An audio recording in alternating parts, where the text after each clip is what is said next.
Hi, it's Angela Torville and Mike Torville, your hosts of Get Moving, the real estate roadmap with the at-home team, where we're going to provide you with the education, tools, and unfiltered talk to keep you in the driver's seat. Thanks for joining.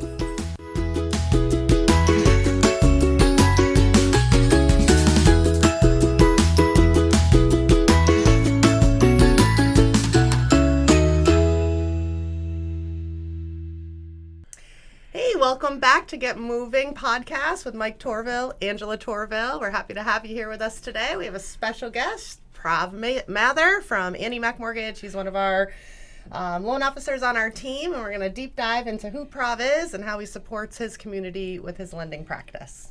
How you doing, Prav? Great. How are you? Good. Thanks for coming. Awesome. I know it's not something you do every day, is speak on a microphone. Yeah.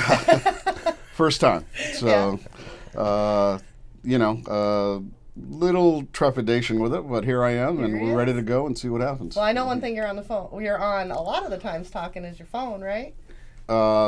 Say that again? You're on your phone a lot. Yeah, well, So that's a job, communication. Pretend this is one of those long 1 hour afternoon conversations with Angela. You just roll along, Yeah, just what we do. Yeah, well, let me ask you. There'd be a lot of bleeps in if we had to have that conversation. I'm going to jump into this a little bit because yeah. when you guys, and I've had many conversations with you too, when you guys do have your long conversations, you've been in the business, Prav, now for, since 96? Correct. Mortgage. So you're on your 30 years. Exactly this month. 30 years, okay. You think you'd know everything there is to know by now?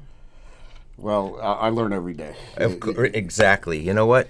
That's true. You learn every day. Hence the need for those 1 hour conversations, right? And so we talk about a day in the life of a loan officer. There's a lot of things that people don't know what a loan officer does. And I think part of those conversations is what you just said. You learn every day. What do you talk about when you talk?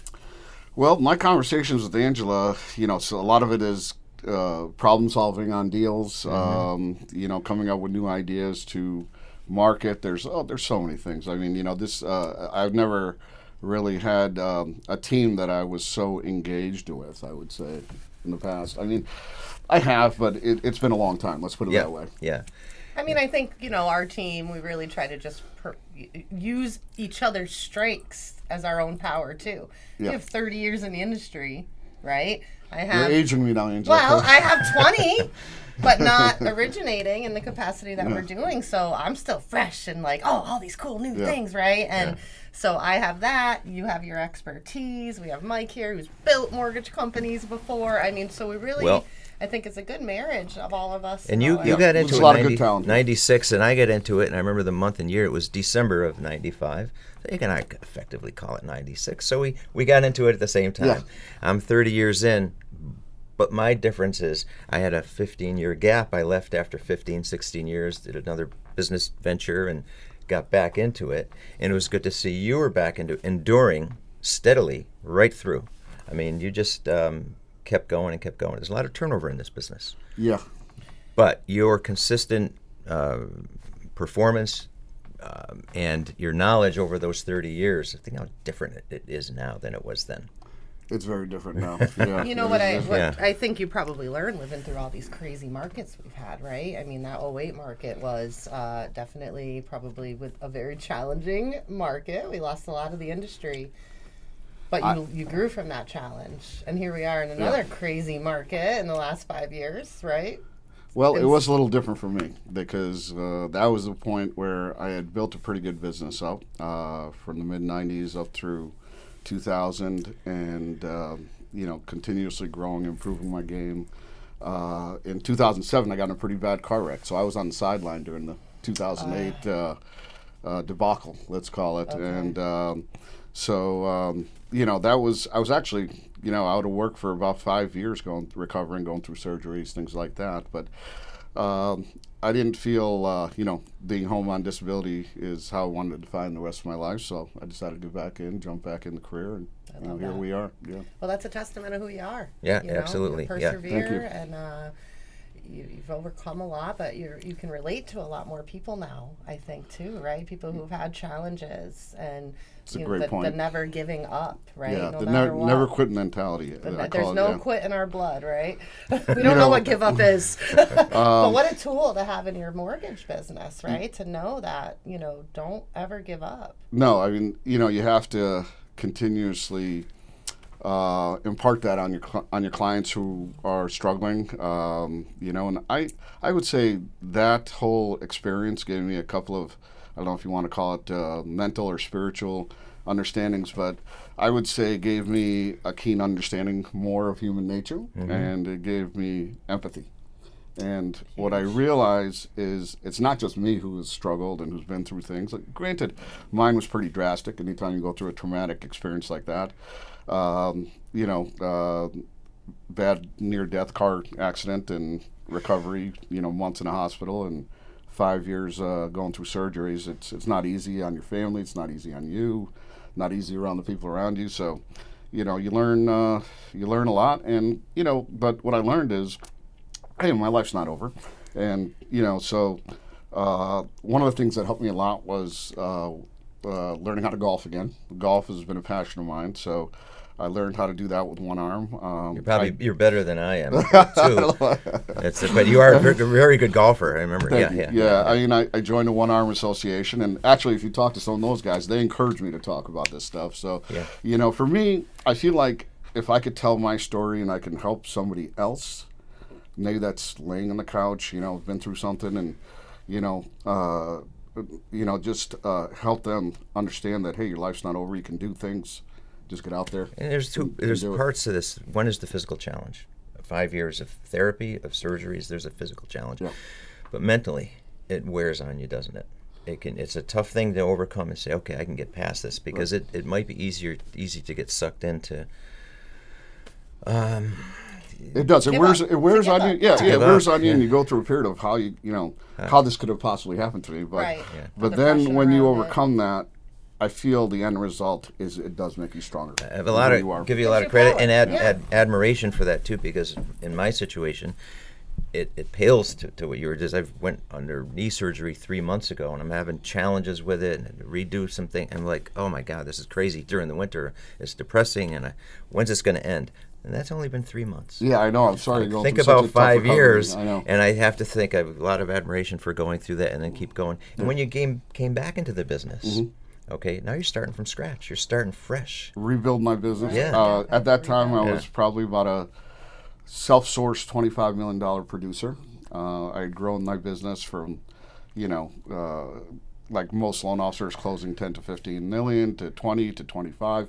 I was probably ready to explode to 40 at that point. Yeah, that's a huge. Just for people who don't know, going from 5 to 10 transactions a month as one loan officer is a huge scale. Yeah.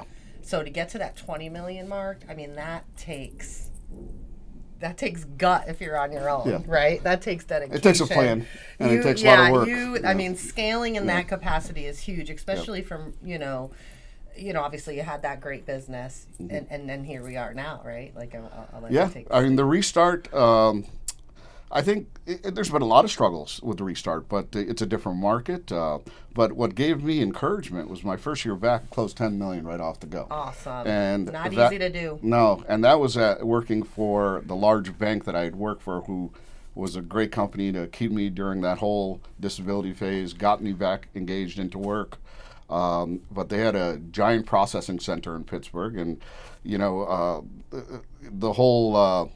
It was a full-time job just getting your loans processed and through the system. So so that was a challenge. But I saw I could do it, and that's kind of encouraged me. And it's been ups and downs. I'm not going to say every year's been great, but I persevere. I like everybody else, I get up and go do it every day, and I'll say every face morning, the challenges. Yeah, every morning I wake up.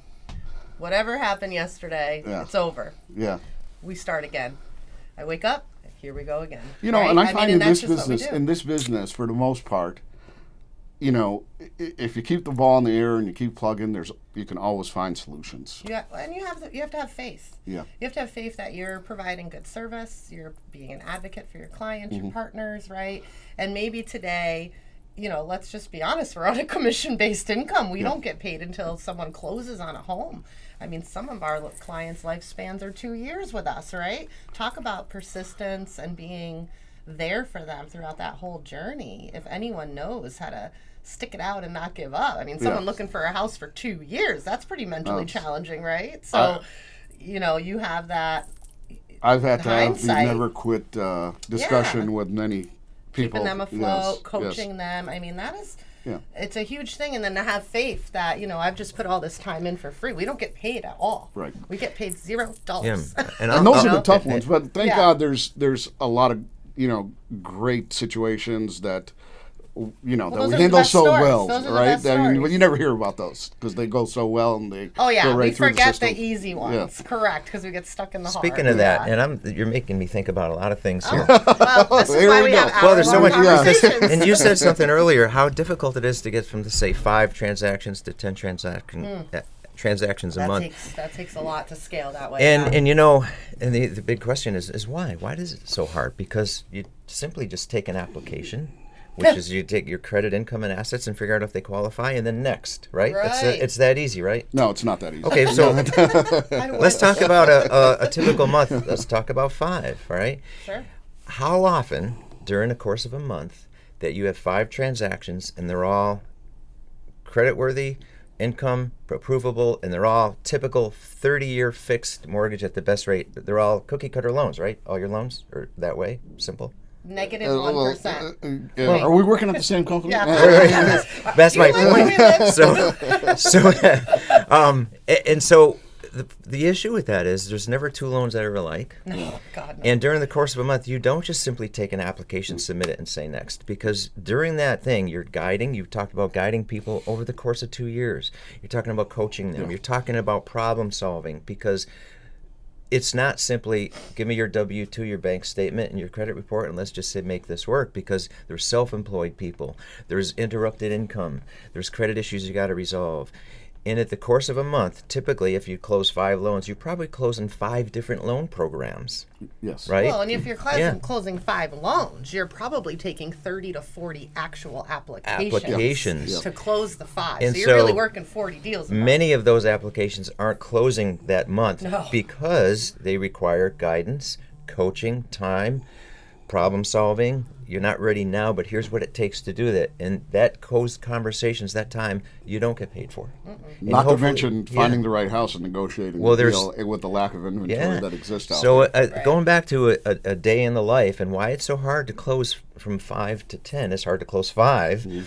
And getting to 10 means you've got to really have a team in place, because you're not processing your loans, you're not underwriting your loans. If you're eating, you're not. But what you are doing is coaching, guiding, and identifying the programs where this person can fit, because the variables here are endless, right? Self-employed people, how do you do that? But a day in the life of a loan officer, and you've known this more than most, being here 30 years now, there isn't 2 days that are alike, because your clients are never alike, right? No. I mean, you've seen a lot of situations before, so you know how to handle many situations. I mean, that's where experience comes in. Yeah, I've done this before. I have a database of loan explanations, so that I can probably refer to find a scenario that would fit somewhat like maybe the one I'm facing today. Right. But but there's a lot of collaboration with you guys too on this stuff. So I'm not afraid to reach out to my team members and say, what do you think? Give me your thoughts, give me your input, and we work together. How many loan officers don't have resources like that? Many. Yeah. I think that's why we all came together. We felt like we were on an island. I mean, I was very much like that. Since COVID, we all started working. We were going to the office all the time before COVID. Now you don't go. You're isolated. Yeah. And you need brainstorm time with different perspectives, because maybe we've had that transaction or situation before, but it was 5 years ago and the guidelines are different now. Right. So, but Angela just had it 2 months ago. How'd you overcome that, right? Like, let's talk about like a FHA gift, right? We were just talking 30-day bank statement. Don't need it anymore, right? So we're a lot of times people are conditioned to a condition and it changed. Right. And we, we're just Well, having and speaking of that, collaboration. it changes under your feet too, because you submit an yeah. application with the guidelines. middle of a In the trip. middle of that, the guidelines change. So do you go by what existed prior to, or at the time that it's going to close? And you have to the navigate. answer is it depends. Navigate, right? So there's so many variables, and Yeah. at the end, and this is why our company and many others have what they call a scenario desk. Yeah. Run this scenario by, because each one's different. How do we overcome these variables that change, whether it's with employment, credit, income, all these types of things, the type of property, right? Can they buy a 4-family? Can they owner occupy? What about second homes? There's so many things that you have to know and be able to navigate through. And when you have a team, whether it's the realtor, the borrower, relying on you for the answers, you have to rely on other people in a team to get those answers. Right. And you can do all you can, right? To say, okay, I put these puzzle pieces together, submit it to underwriting. Now you are waiting for that answer. And so you have control over some of it, but then there's a point when you don't. But to overcome that, I think what you've learned is preparation. How to put together the best program, scenario, solution for a borrower. Well, if you want to deliver a great experience, great home buy experience, you have to prepare. Right. And I feel like if you do a great job up front, you're generally going to prepare your client for a great experience. Yeah. And the key is to identify where the pitfalls are. Yeah. And address those, deal with those up front. Yes. And if you do that, I feel like 90% of the time you're having 95% of the time you're having a great experience. Everybody's having a great experience. There's things that are out of your control. There's inevitably you're under a timetable. You have contracts. You have realtors that are Well, the hard part with the realtor is we can't disclose all the information. Yes, correct. So we have to tell, if there's something goes a little sideways, we can't say the guy didn't pay his car in the last 2 months and now his credit score tanked 50 points and we have to keep this together. Right. We can't say that. Right. So they have to, so having that partnership with your realtor is important, that they trust you, because when you say, hey, listen, something came up, we have a fix, I need another week. Yep. They're not fighting back with you. They trust that when you say that, you're going to come with it. Right. But the problem is, and this is why I could never be a realtor, is because you can't tell them. It's confidential. Yeah. Yeah. So it's like There's a lot of moving parts, spot. right? There's a lot of moving parts. So your team is important. Yeah. Who you're working with, how you work together, how you're supporting the client. Right. Because you can communicate clearly with the client. It's their situation, but you can't with the outside people also involved. Right. So that's where things get a little sticky when you have a situation that comes that up. you can't There disclose. could be issues with appraisal. There could be issues with title, which you can disclose to your parties, obviously. can, But So you can prepare as much but as those are possible. things you have to work on the fly. Right. And be able to overcome whether it's a problem low solver. appraisal, an issue with the property, whether it's a title issue and you have to work with the attorney for resolution, title company, etc. So there's a lot of variables that people just don't know what it really takes to get to the finish line. And I think the loan officers. But you have to educate people. That's part of the process. You do, but Yeah. I think what I see separating the more quality loan officers in those situations to less quality, I guess you would say, lack of better words, and I see you practice this a lot, is when we become under pressure. You don't jump into the tornado with everybody else. You stay right above it. Yeah. You let them be crazy. Everyone's freaking out, and you're coming in with a solution, a Right. calm, stable path to get it accomplished. And the good loan officers out there are not going to be hysterical and let their emotions lead with this is on fire. You're going to say, yeah, it's on fire, but guess what? I got the fire extinguisher. It's something interesting. I learned this a lot. I learned this actually prior to my mortgage career and my real estate career. I think that helps me a lot, by the way. We didn't talk about that. But I think what was your prior career? Yeah, I had spent 8 years selling real estate. You did? Mortgages. Oh, wow, okay. So that gives me, I feel Well-rounded. a little insight. much better understanding on Yeah. what the real estate partners are going through. I think they appreciate that. I offer any assistance I can on that end, whether it's speaking to listing agents or sellers or anybody who wants reassurance on a deal. I think it started really with my first real estate transaction. I listed a house, I sold a house, the same house, and I'm like, this is great. 2 weeks later, bank financing falls apart. And I go to my manager, who was a great mentor for me, Charlie Bergeron, and he said, listen, he said, the first mistake, he said, you didn't have control of the transaction, you didn't have control of your client, and he went wherever he wanted to go, probably shopping for interest rate, and as a result, he got declined. He says, now you need to take control of that. And he said, let's focus on the solution, not the problem. You know what the problem we've identified. He got declined. Let's focus on what we're going to do to get him approved. We got him to a couple of partners that we worked with regularly. They found a solution on the financing, and it closed probably, I would say, pretty much on time. And we had and that taught me so much, just that first deal. Stayed with you. That one-liner, don't focus on the problem, focus on the solution. Right. And that is, I think, it's a huge thing. Yeah. You have to have that mentality all the time, every day. Every day. We never know. Yeah. It's like pull the straw. Yeah. Did you get the short one today? You can focus on the solution, but 5 minutes, let it go, and then and then start focusing on. Well, here's the solution. I'm going to go ahead and pass that on your plate. Yeah. Here's what you need to do. Whoever you're delegating. I wouldn't say focus. You could maybe vent go on the problem for 5 minutes, but then you got to let it go and focus on. Oh solutions. yeah, you got to get it out. So story. I had a really crazy situation one year, and I was practicing pause. And I was picking up my 5-year-old at the time from kindergarten, and I had probably the worst news you could ever have. I won't get into it, but it was horrible. And I had delivered great news 10 minutes earlier in the same transaction. So just within 10 minutes, I had a fully clear to close with business. 3 deals closing. Yeah. It was a chain, right? Ripped away 10 minutes later. Yes. Is this when one depends on the other? Yes. 3 transactions all connected, and so it was all ready to go. And then 10 minutes later, it wasn't. So we won't get into that. And but what I did, the issue was out of your control. Oh yeah, the guy didn't pay his car for 3 months. So, anyways, wow. But what I did was, instead of going, I got to make all these calls right now, I'm picking up my kindergartner. It was a beautiful day. The clouds are out. It was warm, sunny, and I just said, I'm going to just go to the park.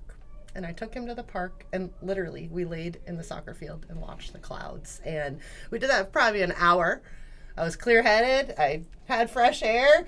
Brought him home. He was happy. He wasn't taking in my stress for me, maybe trying to deal with that immediately. Got him settled, took care of it. It is what it is. Handled the situation. But I was able to handle it clearly because I just took a step back and said, all right, I know the problem. I'm going to settle for a second, and then we're going to. It's hard to do, harder than it appears, because you often feel like you need to react right then and there. Well, you want to. You want to. And you want to communicate quickly, but sometimes we can't let our emotions be there because they hurt too. Yeah, you have to be the. Oh yeah, I remember seeing you that day. Yes, you were making me cry. Yeah, it was horrible, but and it was just negligence on someone else's part right at the end of the transaction. But point is took a minute. You have to be the person who is calm and can offer solutions, and I think that's really the key, because however you do it. Pretty much, whether it's your real estate agent or your buyer, they're freaking out, so you got to be able to just overcome on top of that and be able to come up with calm in the storm, creating confidence, even in a really volatile situations. Right.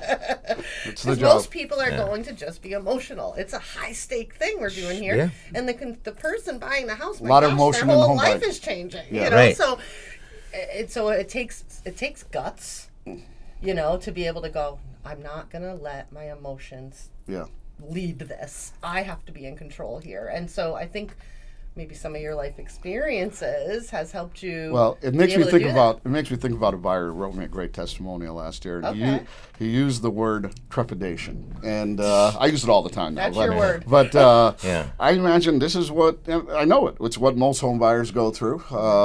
Unless they're that perfect cookie cutter person, maybe who's been through the experience before. But most, let's say, first time buyers are going to experience a lot of trepidation in the process, and if you need to be the one that's going to walk them through, all the way down, the football field and get it across the finish line for them. Mm-hmm. That's really what it takes at the end. Well, when you look at the dynamic of the realtor, and let them know you're doing that for them. Well, right. So when you look at the dynamic of the realtor role with the client and our role, who's literally can hold their hand physically. Yeah. The realtor. So they're living in that, breathing in and out of what's happening, the emotions of it. We're there, but we're behind the screen usually. So we're not in the moment. Yeah. So I don't know. we I can feel have like that like above view. I feel like once they're past their inspection phase, I just feel like I'm running with the ball, at that point. Oh yeah, you are. But where is the time when they really need us the most? Because by that point, we should be pretty cruising the way that we handle the file up front. Yes. So barring any issues coming up, while you're doing great. Things go. I'd say 98% of the time you're on a great timetable. Yeah. Once you're under contract, I mean, if you're with the right team, you shouldn't even be worrying about your loan. Right. But before the contract comes, I mean, I feel in my business at least, that's where I'm most present.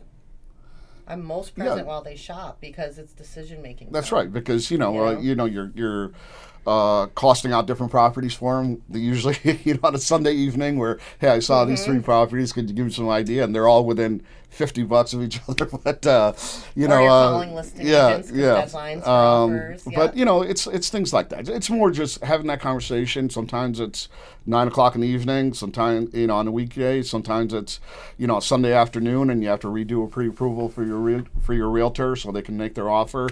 And just kind of giving the buyer reassurance that look, you're going to be fine. We got you, and we're going to go through this process together. Yeah, and just a little tip for loan officers, right? We have to be available 7 days a week, 24 hours a day. Do you have a family? Yeah, we're not like the local friends? bank, that's for sure. We're not, but here's the thing, just a gift to loan officers that I've had to learn the hard way, and I know a lot of them are still maybe hopefully coming to these conclusions. When you work in this type of capacity where you make your own hours, everyone thinks it's so great, but what happens is the clock consumes you. You need to carve out time not for work, but for personal, because you will burn out when you're working at that capacity. And we want to serve everybody. But I just say to loan officers, and this is something I've been practicing as a mom of 4, doing this job, is we have to create some kind of space for ourselves. Yeah. So whether that's working out, or maybe you don't work on Sundays.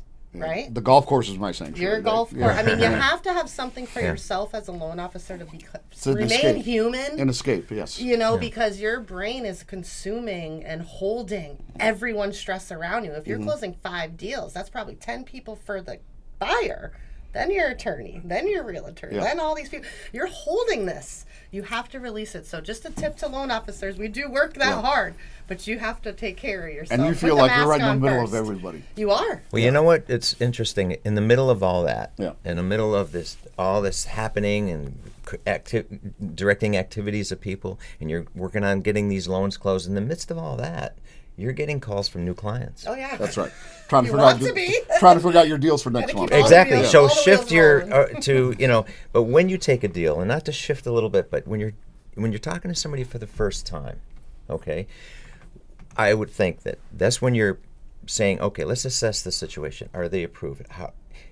When those conversations happen, to avoid all those pitfalls, you need to talk about preparation, right? You need to figure out how this person qualifies if they're buying the first house, especially because it'd be the first time they've gone through this experience.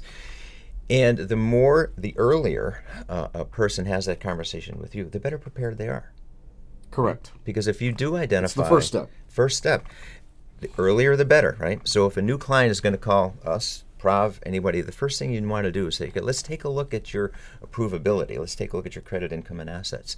And if there are any issues or barriers, stumbling blocks, income, credit, let's address those up front. Yeah. Get them addressed so that the road remaining is a little smoother. Oh, yeah, no question. I mean, I don't know too many realtors that would even show buyers' houses if they're not pre-approved. That's always, as far as my partners go, they get them right over to me. Yep. And I start that pre-approval process with them, and it's basically very simple. I send them a link. I send them an email explaining a little bit about how we get started, and it has a link, and they apply, which basically means they spend 10 minutes completing a questionnaire, in essence, and giving some personal information that we need to get started, and they provide some financial information, and we work very hard to figure out the correct loan program, but it also takes conversation with the client to understand what's important to them, what their needs are, and and try to build the loan around what's going to best suit them, and maybe even give them some options. Exactly. Options with programs, terms, rates. Yeah. And and that question comes up a lot because new borrower, what's your interest rate? Right. Sometimes it's the first question. It's just I It's feel like that question Yes. is more of like, I don't know what else to ask. That's Right. what I should be asking. Right. And Right? the Like, bank that's has, I what see that is. rates Yeah. advertised, I want to get the best rate.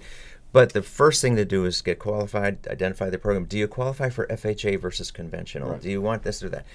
And Angela and I wrote the book Get Moving, and we had a lot of area, Great book. local expertise in there. Realtors, appraisers, and Good Prav. old loan That's officer. right. Prav, you're in there. But one of the things why I mention this is because, and we've talked about this, the excerpt in the book we talk about is why I don't start with a rate quote. Correct. That's correct. And there's a reason for that, Yeah. because you can't prematurely start to talk about a rate quote before you identify the program and how they qualify. Right. the needs, You need to know a little bit about their credit history, their credit score. You need to know their employment history. You need to know how much assets they have. What their goals are, what type of home it is. I mean, There's no I've question. seen How long they clients- plan on staying there. Yeah. There's so many things. Yeah. Yeah. There's a lot, and maybe they have $100,000 in the bank, but they're a first-time home buyer and Yeah. they don't want to use it. Yeah. Yeah. But if you didn't have a conversation, you would have just qualified them with that. Oh yeah, here's right. your rate. That's It's six. right. You wouldn't even know. Yeah. So there's so many moving parts. Correct. Yeah. Yes. We gotta back to being a coach, a mentor. Right. And, That's and right. someone who's going to support you. And then you can confidently talk about rates once you identify what program, term, what their needs are, what type of property they're doing. Then you can have that intelligent conversation. Yeah. Only after you gather all the facts I mean, in the background. the answer really should be, it's going to be the best possible rate and best possible cost that I can get for you based on your profile Right. and your scenario and what loan program Yep. you fit into. So through a month, I was to say a day in a life, through a month in the life of a loan officer, you're switching gears all the time. You're getting ready to close some people. You're working through the process. You're starting a new application. Within an hour or two of any given day, you can do all those things. Here's how to start the process. Here, let's take your application. 15 minutes after that, you're working through a closing. In the midst of all that, you're working through another borrower, overcoming challenges and different things to navigate through the process. So you're shifting all day, every day. Yeah. Yeah. It's 10 different types of problems that Right. you're dealing with. Yeah. in So one there's a day. lot more behind the scenes That's than right. what people realize. No right? question. Yeah. No question. Mike. And how you navigate that is a lot due to your experience of 30 years, because you've lived it. And you too. Yeah, yeah, and Angela too. Yeah, a lot of experience on this team. But- I thrive in combined, creative. we've got 80 years of experience. And the point of that is so even listeners, new borrowers understand that having that conversation is so important. Yeah. To say let Prav, let Angela, Mike, other loan officers dive in a little bit more because they can give you a better solution, a better and program. give them confidence in the process Yes. going forward, Yes. because like I say, overcoming that trepidation for some people is difficult. So you have to be able to provide confidence, let them know how the flow is going to go, Yeah. what to expect Yeah. next, Yeah. and get them really excited, because home buying is one of the best things you can do in your life. I've heard recently that from our financial partners that most people build 2/3 of their wealth by the end of their life in Yeah. real estate. So I think everybody, the American dream is alive and well, and I think we need to get everybody on board as much as we can to understand how important that is in everybody's life. Yeah, and I think you brought up the word trepidation a few times, right? Because you said you use it a lot. But because first-time buyers might have that trepidation, it's our job to make them comfortable, confident in what you can offer, and feel like, okay, now I have the confidence to get moving. Not to no pun intended. How about now I know I deserve this. Now I can. I didn't know I could I before, know but now I deserve can. Yeah, this. yeah. I work And that's hard what you're and my doing. family Yeah. deserves this. Yeah. And it's hard to. Yeah. We can have a whole other podcast on the security around a mortgage payment compared to rents nowadays. Yeah. I think we should circle back and have one like Yes. And the sense of ownership, the pride of that. that. Maybe I'll get into my story. So one when day. can we Yeah, do yeah. this again? Rob shared. Right. Rob shared. I'll share So mine one actually, day. and we've talked about a lot. We could talk about a lot more and have one of those I'll have a hour round two. have Yeah. conversations. So Prav, if somebody wants to find out more, how do they reach you? Well, they can contact me directly by cell. You can contact me by email. Cell is 413-530-9002. My email is Prav, that's Prav, Mathur, Mathur, at any-mac.com. And even the initial consultation, call it. It just, where do I stand, Prav? Am I in a position to buy a home? you're happy to have those conversations. Absolutely. Here's I how love to I'll have guide those you. conversations. They're Right. required. Those are That's the best conversation. The earlier, the better. Yes. Yes. So you can work through that stuff. Well, we talked about a lot. Yeah, we got a lot in. I think we all love to talk. Prav, thank you for fit it in. coming. Thank Yeah. you for being Thank you, brave guys. This has and been doing awesome. this. I enjoyed it. Yeah, good. You did great. Good. Well, thanks for coming, everybody. Yeah, thanks everyone. Yeah. And tune back in, and don't forget to like and subscribe on the YouTube page. All righty. Awesome. Thanks. See y'all later.